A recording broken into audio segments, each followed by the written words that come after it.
Good morning. Awake this morning? Yeah. Boy, glad I asked. Is that a multiple choice? There's multiple choice, alive or dead. Okay, are we alive and awake this morning? Yes. All right, at least some of us are. Okay. How many of you know who United States Senator Edmund G. Ross of Kansas was? Anybody? How about the people from Kansas? Come on. Edmund, wow, this you guys are all going to learn something today that you didn't know. Here's a picture of Edmund G. Ross of Kansas. I suppose you really could call him a Mr. Nobody. How about the fact that his name is not put on any laws? He's not on a single list in the Senate of greats mentioned ever in the Senate history. But yet when Ross came into the Senate in 1866, they said he was the man to watch. This was the man to watch. He was going to far surpass everybody that was before him. He was going to be greater and bigger. And he was going to be the best senator that Congress had ever seen to its history. That's what he was touted by his colleagues. But he tossed all that away by doing one courageous act. And now hardly anybody knows who Mr. Edmund G. Ross is. Let's set the stage for a little bit. 1866, the conflict was dividing the government, right? We just come out of the Civil War. And President Andrew Johnson is in power now. And he's determined to follow Lincoln's policy of reconciliation towards the defeated southern states. But the Congress is saying, there's no way. We're going to smash the southern United States for what they did. And they're going to punish them. And they're going to rule them with a stern hand. So Congress decided to make its first strike shortly after Senator Ross was seated in the Congress. They're going to make their first strike by, anybody remember from the history books? They want to impeach somebody. They're going to impeach President Johnson. They don't want this softness towards the South. They're going to squelch the South. They're going to crush them. So the radicals calculated that they needed 36 votes. I'm a little loud. Am I loud? Sound like I got an echo. They needed 36 votes, and they smiled as they concluded that their 36th vote that they needed was none other than the representative from Kansas, Mr. Ross, the new senator, the new man on the Capitol Hill. They can groom him. They can tell him what to vote. They can tell him what to think. This is their policy. This is what they've done in the past. He's from Kansas, after all. He's going to work with us. Apparently they didn't know Mr. Ross. The radicals began coaxing him and trying to get him to vote their way. They asked the new senator, after he had listened to all the talks and all the argument both ways, they asked him what he thought. And he said, I believe that the president deserves a fair and just trial just as any accused man has ever had on earth. Not what they wanted to hear. These guys, the word goes out right away. Ross is shaky, okay? We're not sure he's going to vote our way. So propaganda begins flooding Ross's office. He gets this avalanche of mail, that anti-Johnson hate telegrams, hate mail. Tons of them from all over the country, all over Kansas, telling him to just go with the other senators and impeach him. But then the fateful day arrived. The courtroom galleries were packed. And the tickets for admission were at an enormous premium. And full.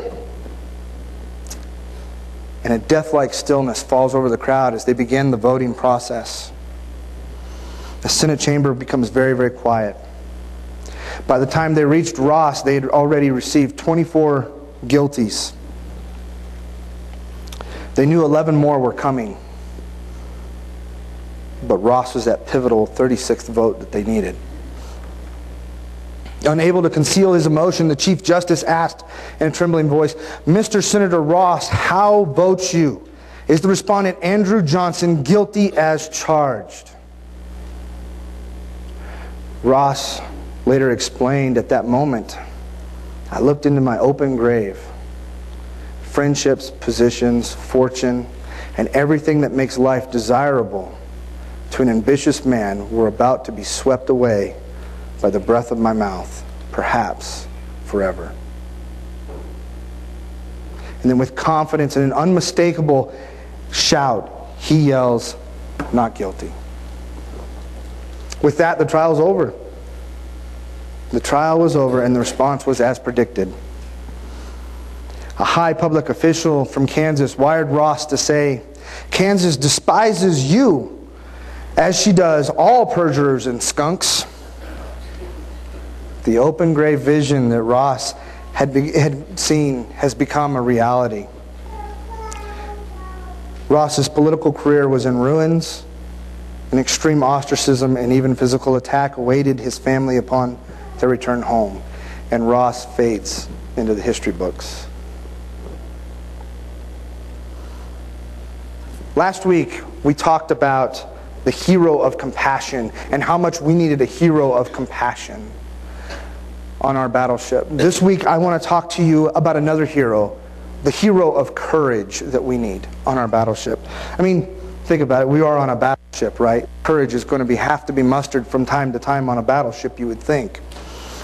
So we need a hero of courage. We need something that is going to strengthen us when we feel weak.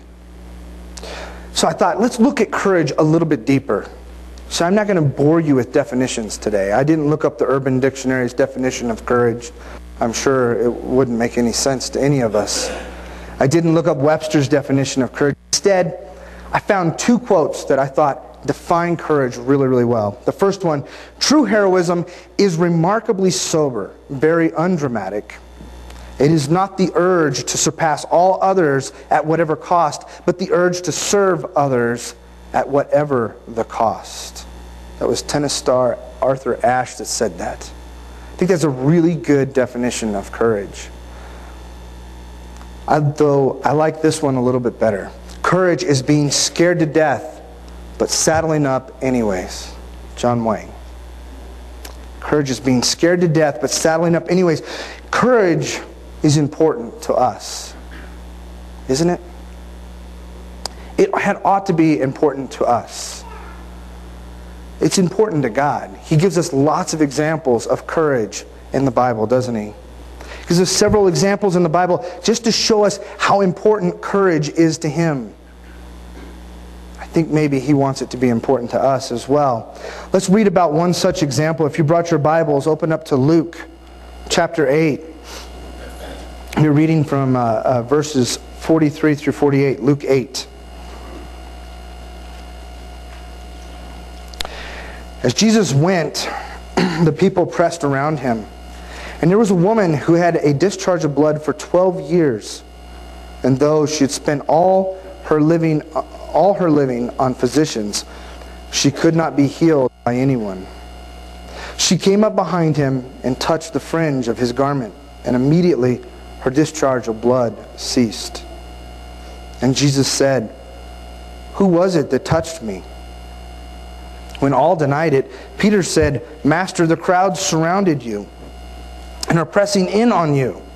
But Jesus said, "Someone touched me, for I perceive that the power has gone out from me." And when the woman saw that she was not hiding, she came trembling and falling down before him, declared in the presence of all the people why she had touched him, and how she had been immediately healed. And he said to her, "Daughter, your faith has made you well. Go in peace."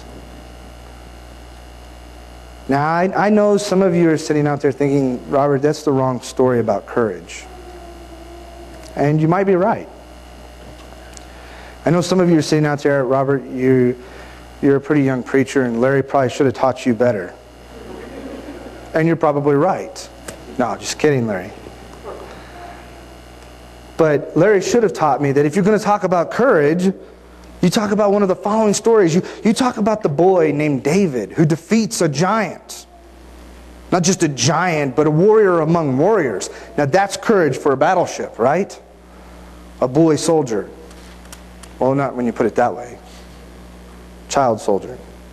Not really when you put it that way. But that's the story that we tell, right? We tell the one of David running out there and defeating Goliath because he has faith on God. He's courageous. Or maybe you tell about Peter, and I got a confession to make. I tried to type zealot, and I misspelled it, and spell check corrected it for me and put Peter the sellout. So I apologize, Peter, even though that may fit. Peter the zealot, who loved the Lord so much that he cut off a man's ear to defend Jesus from arrest, right? Now that's courage. Here's this rabble coming to arrest Jesus, and he pulls out his sword and he cuts off the man's ear. I'm not going down without a fight, God. That's the story of courage you share when you're talking about courage. Or how about the Boangers? How many of you know who the Boangers are? Maybe. That's the bonus question. You get a prize at the end of service if you can tell me their names. The Boangers. Well, you'll probably get it after I say this. The sons of thunder, right? Called the Boangers. They wanted to bring down justice in the form of thunder and lightning on the heads of those who would try to get in their way. That's courage, right? We'll stomp out those who oppose us. It's that strength. Or maybe we don't want somebody who's so aggressive. Maybe we want somebody who's more passive, but yet courageous. So we look at the stories of a tent maker who appeals to an emperor. His testimony of a Lord and Savior that saved him. And shares with him in a courtroom the gospel message. That's courage. Knowing that the result is going to be death. That's courage. So why, Robert, would you pick the woman that bled for 12 years as a story of courage? I know some of you are thinking I picked the wrong story for sure. But I think that the woman, her story of courage surpasses all other stories that we read in the Bible. You have to remember, her hemorrhaging made her unceremonially clean.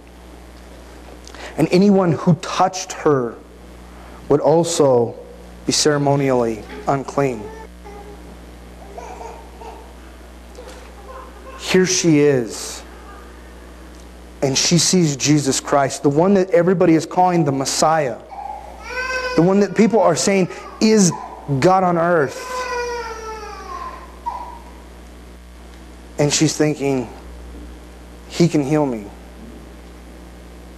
Yes, that's a huge amount of faith. And we look at it as a faith story. But take that next step. Put yourself in her shoes. Walk through the crowd, knowing who you are, and reach out and touch His cloak. That takes courage. Not just faith. Her faith takes courage. And in contrast to the fact that no one could heal her is the fact that she touches Jesus' cloak. She takes somebody who's being pronounced as the holiest priest and basically makes him ceremonially unclean, right? Because she can't touch him. But she touches him, and immediately she's healed. And Jesus' question, who touches me? He's not ignorant to who touched him. He wants her to confess. He wants her to reveal herself for the crowd so that they will see her faith and her courage that it took to come forward. So now put yourself back in her shoes again. I got the healing that I wanted. That took faith. It took courage. But now this person that healed me is calling me out of the crowd, asking me to come forward and explain what I just did. That takes courage. A crowd that wants nothing to do with you. A crowd that won't even touch you. That takes courage. The woman's faith becomes public because she has the courage to come forward, and she falls at His feet. And the woman's faith has healed her. Faith that Jesus could make her ceremonially clean, and therefore faith that he is the real Messiah. But really it's that courage that it took to show the rest of the world that faith. She reminds me so much of Ross.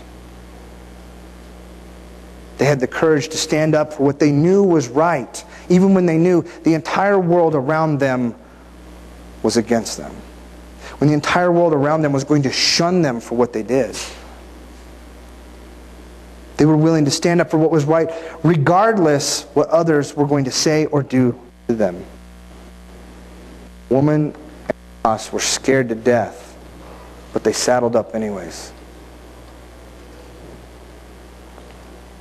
How many of you know who Paul Harvey was? I believe he passed away. Could be wrong. So now, here's the rest of the story. Looking back at Ross, 20 years after his exit from the Senate, which was almost immediately after his vote, 20 years after, Congress and the Supreme Court verified the wisdom of his position by changing the laws related to impeachment. Ross was appointed territorial governor of New Mexico. Then just prior to his death, he was awarded a special pension by Congress. The press and the country took this opportunity to honor his courage, which they finally concluded had saved the country from certain crisis and possible redivision. So who is Edmund G. Ross? Nobody. Nobody at all. What's the name of the woman that touched Jesus? Nobody. But yet they're two of the most courageous persons that we've ever met or ever read about in our lives. Goes back to that previous quote from author Ash. True heroism is remarkably sober, very undramatic. It is not the urge to surpass all others at whatever the cost, but the urge to serve others at whatever the cost. It's behind the scenes. It's the people that decided that death was certain, but they were going to saddle up anyways. Do we have the courage of that woman? Do we have the courage today that that woman had there at Jesus' feet? How about the courage of Ross? Think about that. Here you're a general in the Civil War and you get appointed as senator from Kansas. Your life is going well. Do you have the courage to stand up for what you believe is right? Will you throw yourself at the feet of Jesus Christ and confess Him even if it costs you your job, your car, your house? What if it costs you your family or even your life? Are you willing to throw yourself at the feet of Jesus and confess Him when it can cost you everything? It's easy to sit here in the church building and say, oh yeah, I'd do that, Robert. I can sit here and look you in the eye and say, yeah, I'd do that. Throw myself at the feet of Jesus in a matter of seconds. But I kind of think that our battleship here, when we picture it as these four walls and the people that are sitting here on Sunday morning, this may be the battleship, but right now we're in simulator mode. See what I'm saying? It's real easy to be accurate and good in the simulator. We're only faced with scenarios. Nothing is barring real consequences for us. How many of us would say, yes, if Jesus walked through those doors right now, I'd throw myself at His feet? Absolutely. How many of us would say, if Jesus came back at my office and walked into my office, I would throw myself at His feet? You see the difference? We all want to be the first one here, but we want to stop and think about it at the office. We want to stop and think about it when we're at the bar, right? We want to stop and think about it when we're at the public park with our kids or at school. See, the church acts like a simulator sometimes, and we're only faced with scenarios, but nothing with real consequences. It reminds me of a movie called Down Periscope with Kelsey Grammer. He says in there, you don't talk about brave men and their proud simulators. Well, it's not a real good movie. I think that line fits. We don't talk about great Christians sitting in the church pews. We talk about the courageous Christians that went out on the mission field. We talk about the courageous Christians that went outside of these doors and met somebody new and brought them to church. We do some great things here. It's very important. We edify, we uplift, we encourage. We practice, we study, we pray, we worship. Don't get me wrong, these are all great things. This morning in our class downstairs, Nathan came up with a good point. He says, we draw closer in our relationship to God through prayer, study. I forgot, what was the last one, Nathan? Oh yeah, action. Right? Action. I said, I don't know if it's exactly true or what, but I've read somewhere that knowledge comes from prayer and study. But wisdom comes when you take that knowledge and put it into action. How many times have we heard, you don't really know something until you've done something, right? You can read all about how to build a building, but until you've built a building, you don't know what it feels like to put hammer to nail, right? It's that action. So sometimes we look at ourselves as a simulator. But I want to tell you, when I look out on this church, I don't see people sitting in a simulator. I look out amongst you and I see heroes of courage sitting out there in the pews today. I see people that go out of their way to reach the lost. I see people that go out of their way to say hello to the person at the gas station and to bless God at the same time. I see heroes out there amongst you.